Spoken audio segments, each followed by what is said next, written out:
Shut up and sit down.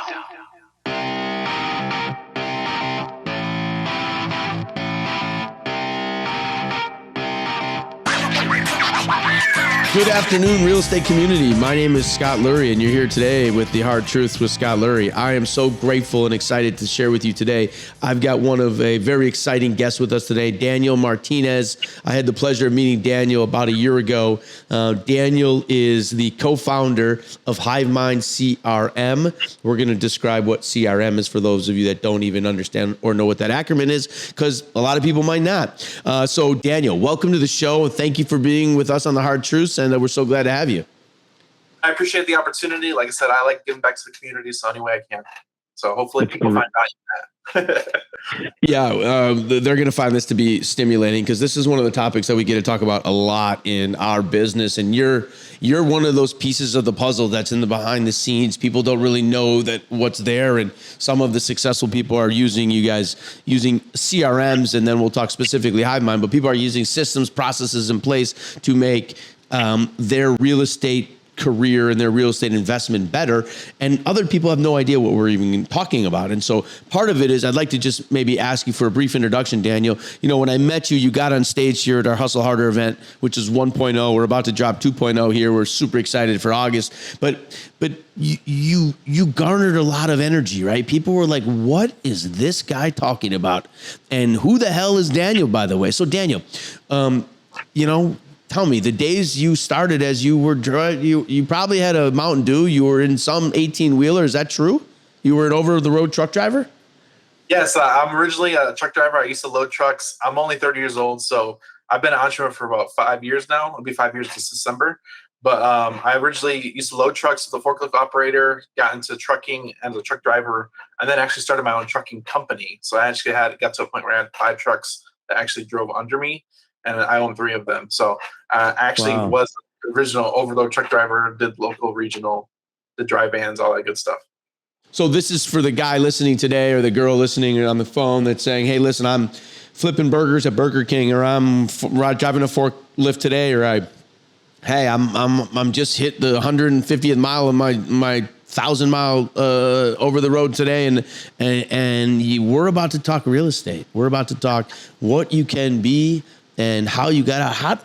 So Daniel, tell me, you're driving truck, or you're driving forklift, then you start driving truck, then you start owning your own trucks, and then you do something crazy. What tell us what happened here, man. I got to hear this story. So it was out of necessity, man. So I didn't know nothing about business before I got into owning a trucking business. So I was just down that trucking path because I didn't know what to do at that point. So I ended up starting a trucking company, didn't know nothing about business, and I didn't know about profit margins or managing employees, nothing at all. It was all new for me. So when I got into trucking, I quickly realized that trucking is a very money intensive game and your profit margins are slim. Most publicly traded trucking companies usually operate on a margin of 3% or less. Billion-dollar companies, their margins are 3% or less. So me as a small trucking company, realizing that, I spent a lot of money, wasn't really making very much money. So I had to pivot into something else after about 2 years doing that. And that's where I pivoted into real estate. Yeah, it's an interesting pivot, because, the one thing that I love about real estate, the thing that makes me so passionate about this, is that you don't need a degree to get into real estate. You don't need a license to get into real estate. You don't need many things to get into real estate. But what you do need is this hustle and this desire, right? Because Daniel, the truck driver, the forklift operator, said, I just want to do better out of necessity. I want to feed my family. I want to take care of my family. I want to take care of me. I want to yield better results. And so that's that necessity need, right? So I always say to someone who's sitting there, right? Today's the day, man. You're sitting there driving truck, that you want to be better. How do we do it? Well, Daniel figured it out at 30 years old to say, you know something? I want to do better. And so that's this moment that we wanted to bring Daniel on today, because Daniel ties into our industry, our real estate industry, incredibly well.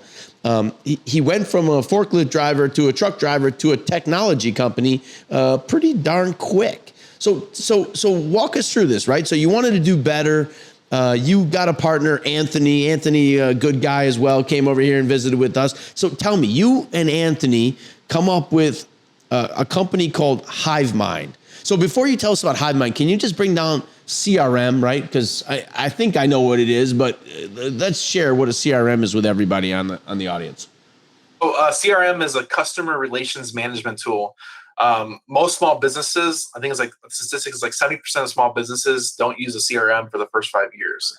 Right. And that should blow your mind, right? So don't use CRMs, right? And so CRMs run from like they're basically a live active database of all of your communication and contacts with people, right? That's what it does. Yep. So when you have a hot lead and they say, I want to buy from you, you know this and you know how to execute on that sale. And when you said 70% of them, I think that's probably low, but CRM is so critical. So customer relationship manager tool is what a CRM is. It's basically a ability for you to manage your customers. That's it. So talking about this, because this is going to baffle people, right? Right. So here's what I'm thinking is, so I'm a real estate investor, right? I don't have customers. I don't have customers, right? I want to buy your house. I don't have a customer. But the reality is, Daniel, tell us, that's not true. Your sellers and sellers you talk to are your customers that you service. So us in the real estate industry provide a service to customers, which is an easy transaction no matter what situation they're in to sell their property. That's what we do. Okay.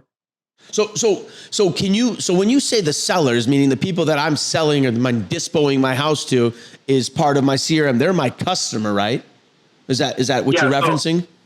It's your homeowner sellers, and it could be your investor buyers are your customers as well. Okay, so break this down for the guy, Daniel, because this is really, I think, really an important piece for people, right? Because if I say I don't have customers, the answer is you actually, in the wholesale business, have two set of customers, right? Yep. Okay, so can you bring down the buy side? So let's just talk buy side for a minute, because I think it's so important. So when wholesalers are out there, right, who's the customer, right? Who's the customer? It's your buyers that buy from you and your sellers that sell to you. Okay, so breaking it down from the buyers and the sellers, right? So we have two different sides of a transaction, right? So when I am going to look for new leads or take leads and go look for new homes to buy, those targets are my customers, right?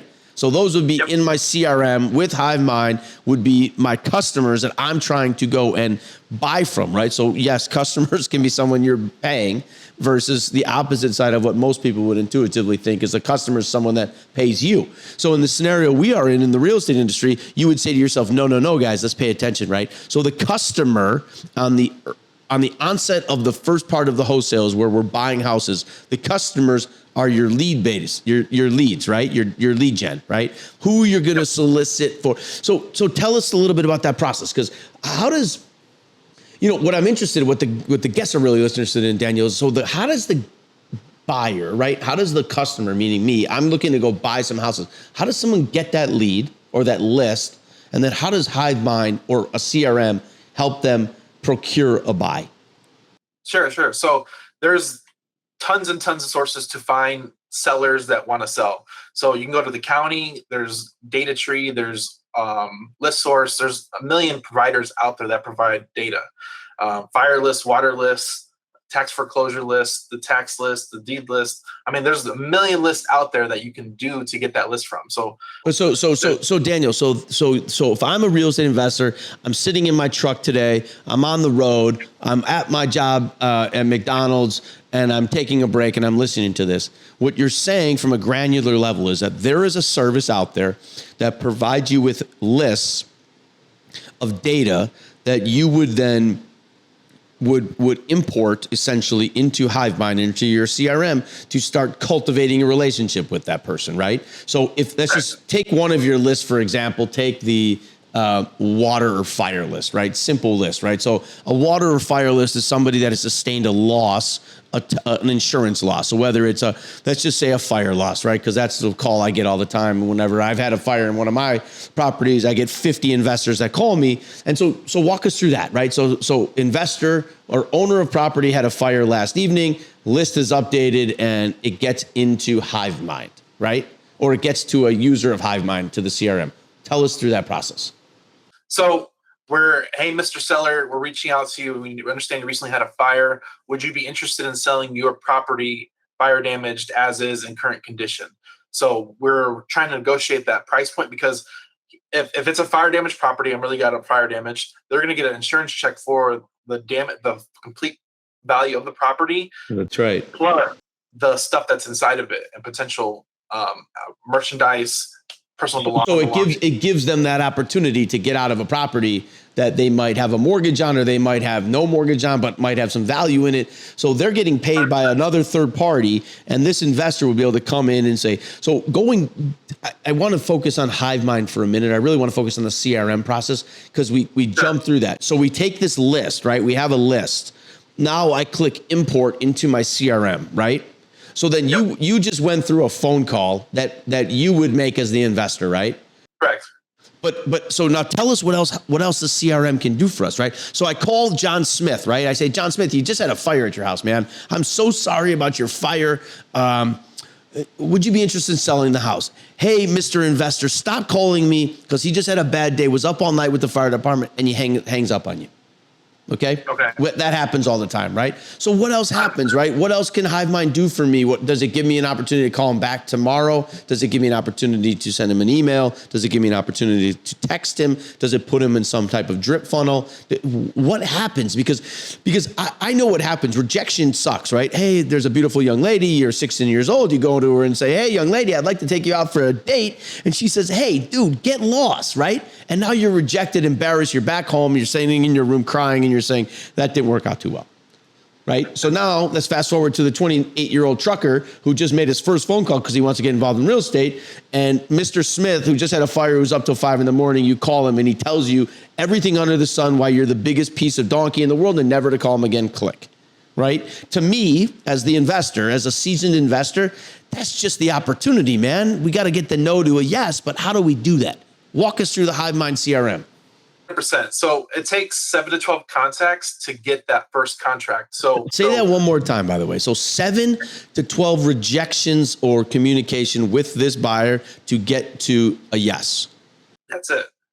If you make a phone call and you get a yes, you're lucky that first time. So it's going to take repeated action to contact that person to get them to agree to whatever terms you're trying to qualify. So when you put it into the CRM, you can email them. Hey, Mr. Seller, I'm sure it was a bad time. You might have just got off the phone with the fire marshal.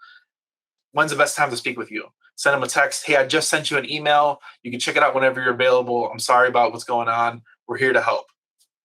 Yeah. Then what happens is you can put them in a follow-up campaign just a week later, 2 weeks later, 30 days later, whatever that it looks like, depending on the lead. Like a fire damage, you might want to hit up like maybe 2 weeks later, put them on the same, hey, send them another email, send them another text, send them, make that phone call again. Hey, last time I spoke to you, you were in it was a bad timing. I'm really sorry about that. Is now a better time to speak with you about your fire damage property? Yeah, and so going through the multiple levels, right? So what you can't do when the person hangs up on you, Hivemind allows for you to do via email, right? Which is give them a way to get back to you, right? Because Mr. Fireman, who just had a fire, is vulnerable right now, right? He's sensitive. He's upset. He might be pissed off at his tenant. He's might have not had something. Who knows? But you then call him. He says, "Go pound sand." You hang up, right? If you do nothing after you hang up, guess who's getting that deal? The next guy is getting that deal, right? And so what you've just said, I think, is so important that we discuss process in place is don't take the rejection personally. He doesn't know you and you don't know him. You're trying to offer some consult or some consolement about a fire that hurt this guy somehow. But the reality is you might have got him at the wrong time. Hivemind and CRMs really help you foster that relationship, right? Because you're going to forget that you called this guy, but if you immediately put him into the system and it says follow up in 2 days via phone call, follow up in 3 days via text, follow up in 5 days via email, and immediately email and immediately text him, what happens, right? He has your number. He has your email. So when the adjuster finally leaves the property, right? So now the adjuster comes, he says, man, you have a great insurance policy. You're going to get a check for 500,000 smackers. He said, great. I don't want to deal with this crap anymore. Now your text message now what? Means something to him, right? Mm-hmm. So how cool is that? So walk me through this. So Hivemind call, we get hung up on, we send him an email, we send him a text. We don't hear from the guy for 2 days. What does this CRM do for me, right? Because don't forget, that day I just called 50 people, right? Because there's 50 losses in the markets I'm targeting. I talked to 50 people. I was hung up on, yep, you guessed it, 50 times. So you put them on follow-up campaign, and hopefully it's real estate's all about timing. So imagine if you were to call, text, or email him right when he received that check of $500,000 and he's in a good mood, who's going to get that?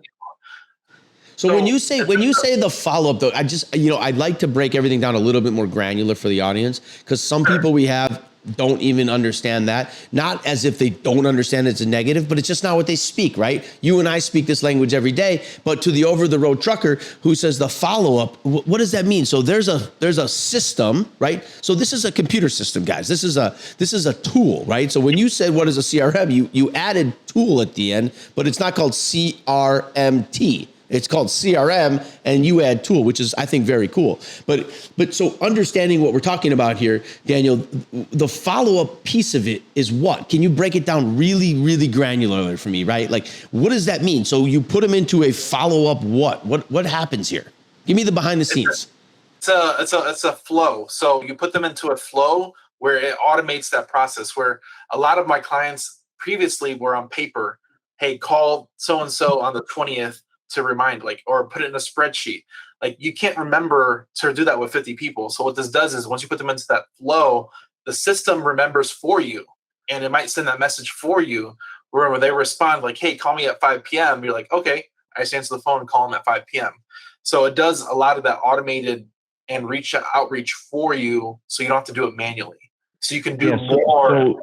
Right. So what it says is that you can now call 100 people, and instead of writing down 100 pieces of notes, you can click follow up 3 days from now, or follow up workflow 2, or whatever you want to create. And that in that period of time will maybe send you an email to call the person, or get you in the system and tells you your task for the day, or it might automatically in 3 days send that person another email. Is that a fair statement? 100%.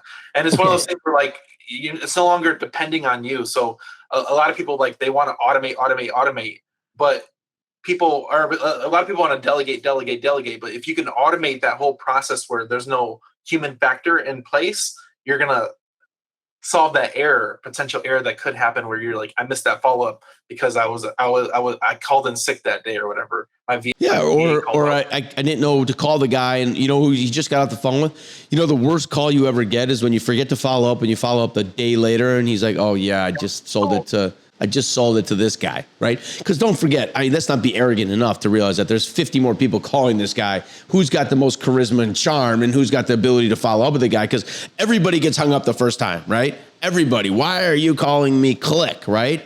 And then you don't know what just happened in their lives, right? So it's not personal about you. So let me back you up for a minute, because Daniel, it's pretty interesting. I'm an over-the-road truck driver, forklift guy. How the hell did you get into the technology industry?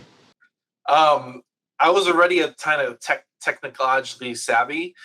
Okay. And to the point where my truck driver trainer, I aced my test, and he's like, "What are you doing here? You're not a truck driver." Okay. That's what he told me when I took my test when I was with my trainer. So it was one of those things where I didn't know what I was going to do. And the path was presented to me, and I kind of ended up here. Okay. And, So now let's take the CRM piece of it, the follow-up, right? So is there follow-up on follow-up? And then we talked about funnels. You used this word funnel. And for me, the funnel coming from Wisconsin is where you dump a bunch of beer in it and drink it fast.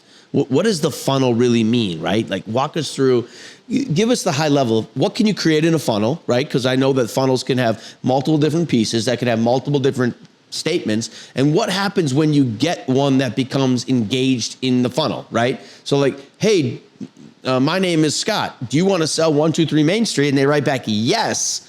What happens in that funnel, right? Does the fire alarm go off and everyone start jumping up and down that we got a live one? Walk us through that a little bit, please.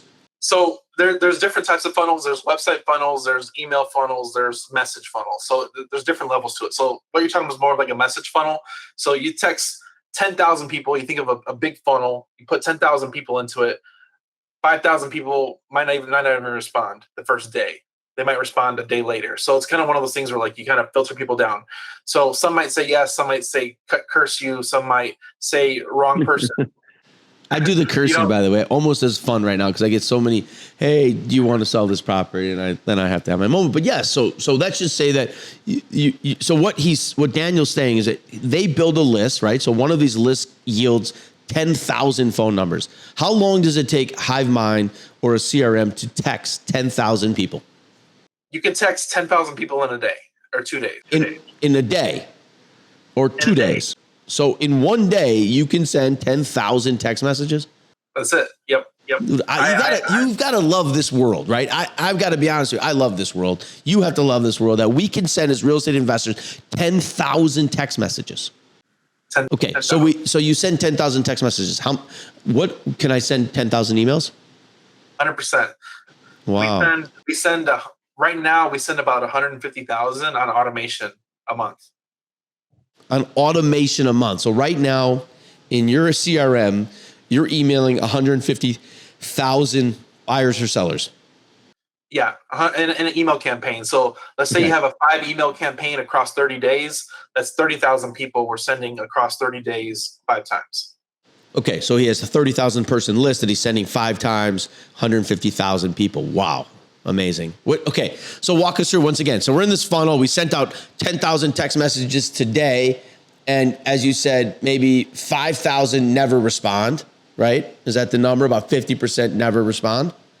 So most messages are read within the first 2 minutes. So but can you tell that they've read that message? No. Okay. Like they're going to get a notification on the phone. They're going to read it or not. So it's a scientific statement that says that within. Okay, so carry on. So you send 10,000 text messages in a day.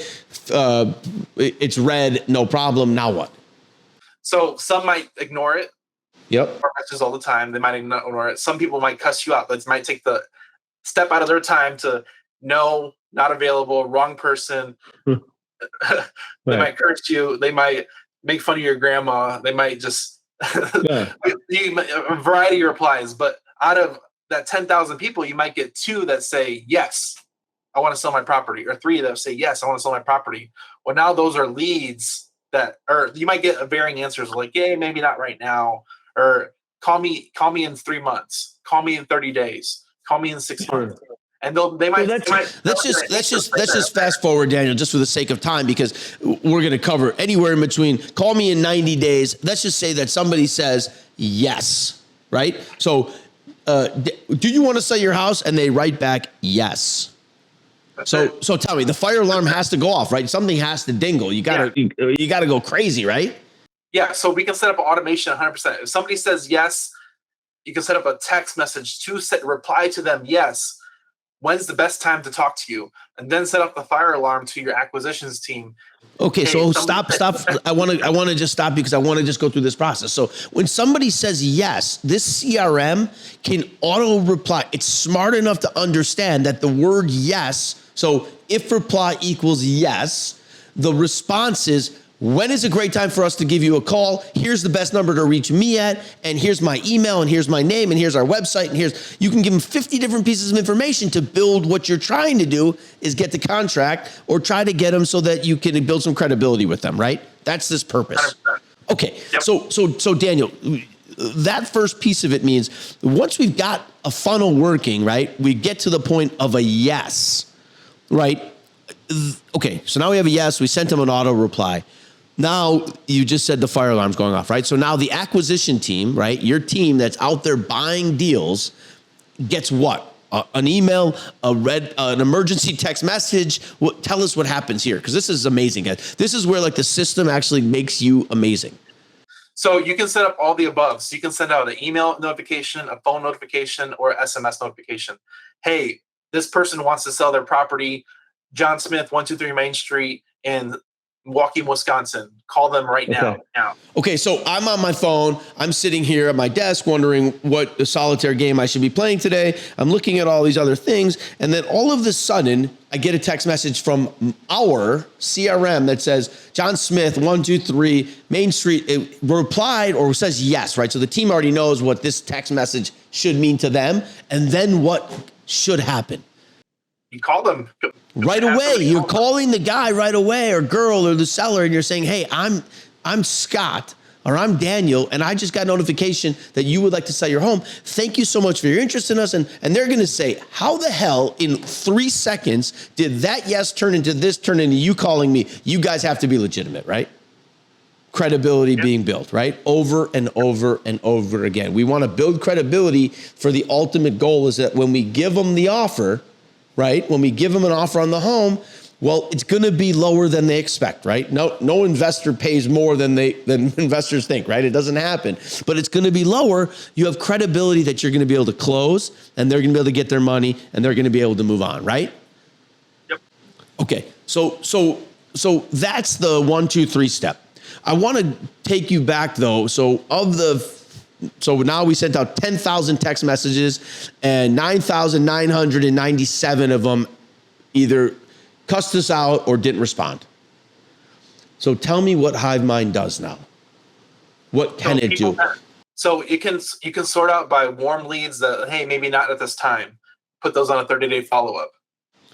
But Daniel, take it back just to a really high level, right? So if somebody says, call me in 90 days, the CRM or the follow-up can put them in what you call a drip campaign or whatever it is to say that the computer, your system, the Hivemind system is working for you by just following the system. If somebody replies with anything, they are automatically into the next warm leads that gets a follow-up every 30 days. Is that a fair statement? 100%. So if they say that's amazing. Tell us. 30 days, boom, you get added to a campaign automatically. 30 days, it's going to send them a text message or an email or a call. Yeah, and that text message can be, hey, you asked me to contact you at a future date. I'm doing so. They're going to say to them, oh, this guy knows what he's doing. This guy actually followed up, right? Because 99.9% of this world doesn't know how to follow up. And that's why Hivemind's in business, right? That's why CRMs are here. It's such a brilliant business. You never told me this. How much do you charge? How much is a CRM for a real estate investor? We charge $99 a month. $99,000? $99. $99. This tool is available to you. $99. Your life and the ability to do everything you wanted in real estate is $99. That's it. That's amazing. I just want to say that the affordability of this is mind blowing. Not because of your product or anything, but the ability to get into real estate. We use PropStream here, and for $99, I'm amazed at all the data I get. I'm like, how the hell can I pull this for $99? Something's amazing. I know Jerry Norton uses his own proprietary system that's like $150 a month, but it's so affordable to build a system and processes in real estate. Yet, of the investors you talk to, how many of them are using CRMs? It's one of those things where like most businesses don't use them. So it's almost have to like there's other there's other CRMs out there, but they're difficult to manage. So right. Finding one that you like, one that works, and one that's monetarily effective. Yeah, so monetarily, I mean, at this point, guys, if you're going to go and make an investment to try to make a $5,000 wholesale and you can't make a $1,200 or $100 a month annual investment into a CRM, my best guess for you is not to be a wholesaler, right? Come up with a different business plan, because there's no way you're going to compete with the sophisticated wholesalers that are out there with CRMs and all the other data points. If you don't compete properly, right, it doesn't work. So I guess we probably share that thought process, Daniel.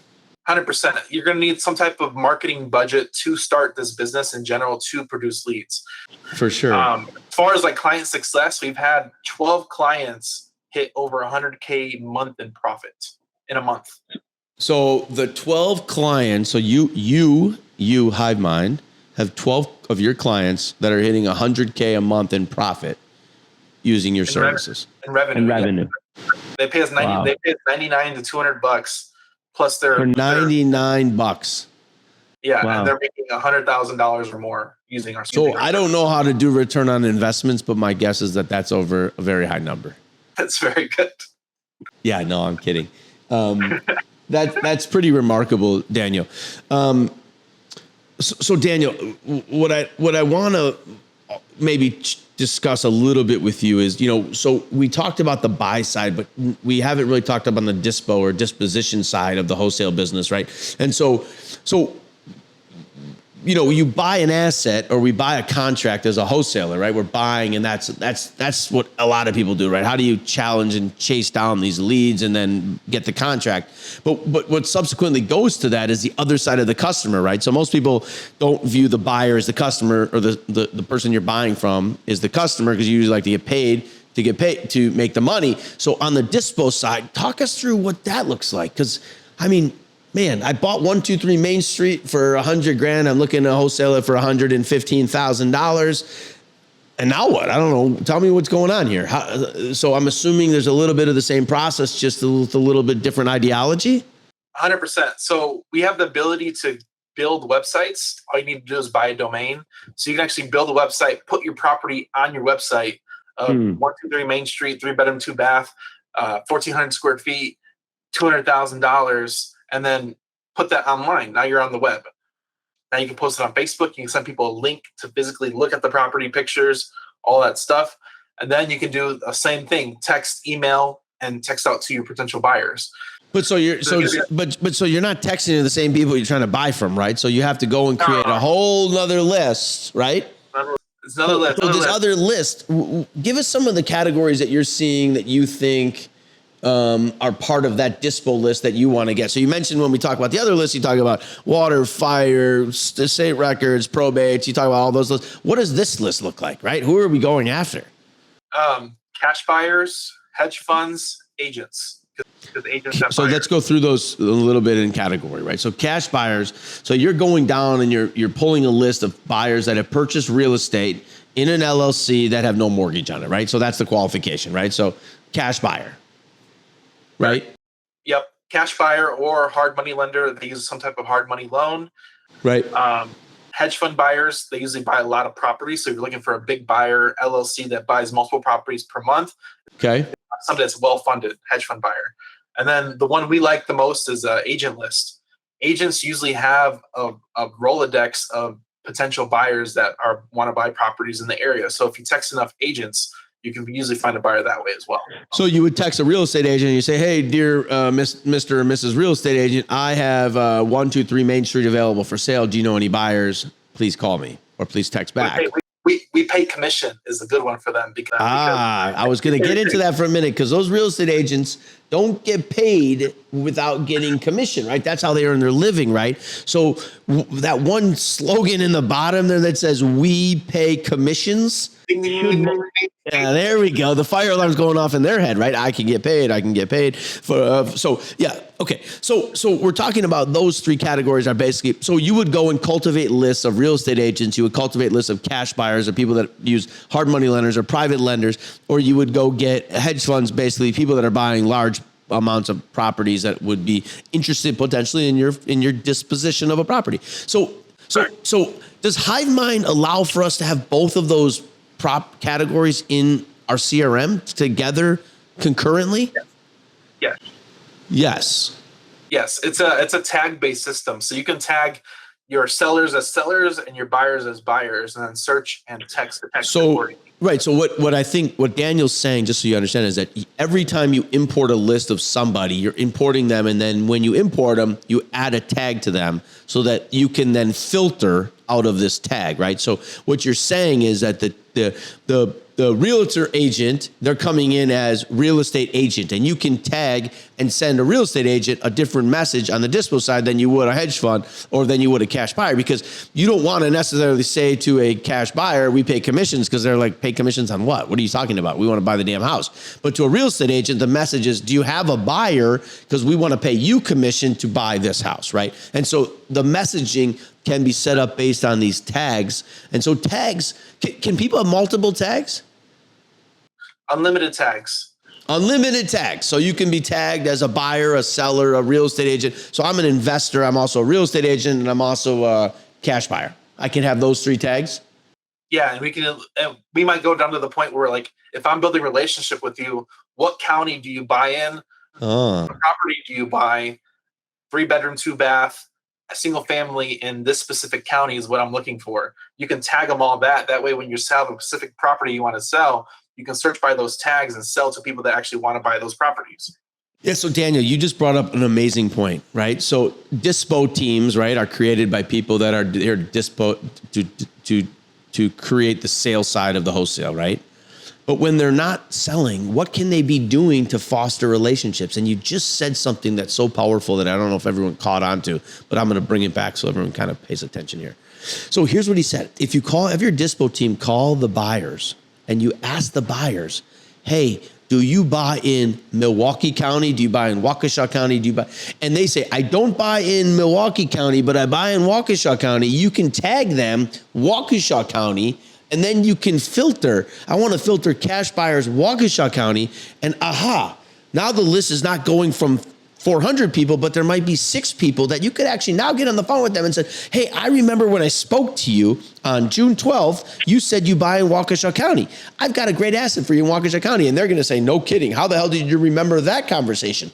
Hivemind, CRM. That's why, right? That's the whole, and this isn't a commercial about Hivemind or CRM. It's a commercial about systems and processes that make you better, right? Hivemind is one. Hivemind is a phenomenal asset, right? But we have to think through it to say, here's what makes sense out of it. So, man, that is amazing. So both sides of the CRM are great, right? Can you tell me one other thing? We talked a little bit about white labeling. Is that still an irrelevant piece in CRM world or in our space of investor space? Is that still viable? Oh, I mean, there's a lot of opportunity out there doing different things. The one thing about the real estate industry is that there's a plethora of niches you can do in real estate to kind of separate yourself from everybody else. So there's special people that specialize in trouble title and airships and unlocking properties. There's people that might specialize in software or data. There's companies out there that might specialize in specific type of property assets, like in office or in retail or in single family or land or storage. So there's so many different asset classes and niches in the real estate industry that you can be a real estate investor or a real estate business in real estate, but not necessarily do real estate directly. That's such a powerful thing because, I think people lose sight of it. Now, does your CRM connect with phone systems like Ring Central or whatever the other ones that are out there, 8x8 or whatever? So we integrate with Twilio. We're having a WhatsApp integration coming out soon, but it's one of those things where Twilio is a phone system. So it comes with a single line power dialer, RVMs, voicemails, calling capability, texting capability, and we are on app based. So we can actually call, text, and text, email. So tell me something, Daniel, because I know you've done a lot of podcasts and we're getting towards the end of our time here. And I just want to give this audience, because I don't think people really understand the breadth of you, right? Like when you came up and spoke at our Hustle Harder, I'm like, guys, are you guys paying attention to this amazingness? And then I'm like, well, I don't think so. And I wonder how many people left that. There was 200 people in the room. I wonder how many people left and got Hivemind. And I'm going to say probably 2 people, right? And it's irritating to me because it's like, but I want to wholesale. I want to do this. I'm like, well, did you go get your CRM? Did you start the process? Have you built a system in your funnels and everything else? And they're like, what are you talking about? I'm like, well, you need to start paying attention. So Daniel, tell me, how does someone learn more about Hivemind? How do people get to you as a CRM expert, right? Because you're a truck driver, man. You were a truck driver and now you're running a technology company that is amazing and offering so much value for a measly $99 a month. And how do they get to you? Talk to me. Just give us your contact information and give us how we can get to you. Is there any, and one last thing, I'm sure you probably have some funny social because you seem like a funny guy. So give us your Instagram handle as well. So Instagram is Daniel_._Martinez. Best way to get a hold of me, we have a it's a public Facebook group. It's a Hivemind CRM on Facebook. But if you really want to see what automation looks like and you're like, how can I physically, tangibly see this? You can text us at 210-972-1842.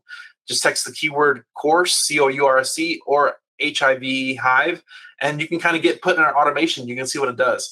If you have any questions about this, I'm sorry, say the number just slower. So guys, write this number down and text it, and you'll get to be put into the system and you'll be able to see it. So give us the number, please. 210-972-1842. And text that number. What should they text? Course to that number? Course. We offer a $1 course of how to make 6 figures on one land deal for $1. For $1. I feel like I want to give the first 100 guests of the $100 for you. Okay, so give me the number one more time. 210-972-1842. And if you put in the word hard money, the course that you charge for, I'm paying for as a consideration to get your butts out of the truck, get your butts off the wherever you are, get your butt out of the W-2 job, get where you ever are to see how you can become a master in CRM and real estate investing. Is that a deal? Yeah, I can do that. 100%. Text hard money. That's amazing. Text hard money, guys. Come on. Let's pay attention here. Daniel, I'm so grateful for our time today. I'm very ungrateful that you're not coming to our Hustle Harder event too, but you have an event that you do on your own. So there's more information about that we can get. We'd like to share with our audience. If they can't attend us and they can attend you, we'd like to still have people educating and learning through real estate. So, Daniel, I just want to say with a heartfelt thank you for joining me, Scott Lurie, on the Hard Truths with Scott Lurie. You've been a phenomenal guest. I think what you're doing for the real estate community is a phenomenal blessing to everybody. Is that they can get out there for $99 and become a business. You can become a business for $99, guys. Go and do it today. The dollar course that you're paying, I'm paying for you. Text them hard money and let's get started. Daniel at Hivemind, thank you so much for being a guest for us today on the Hard Truths with Scott Lurie. Thank you, man. I appreciate it. Thanks for having me, and hopefully we'll see you at the next event. Not this one, but the next one. We'll be there. We'll be to you, and you come to us. Take care of yourself, guys, and all of our listeners out there. I hope that you have a wonderful day. Happy investing, and thanks for listening to us on the Hard Truths.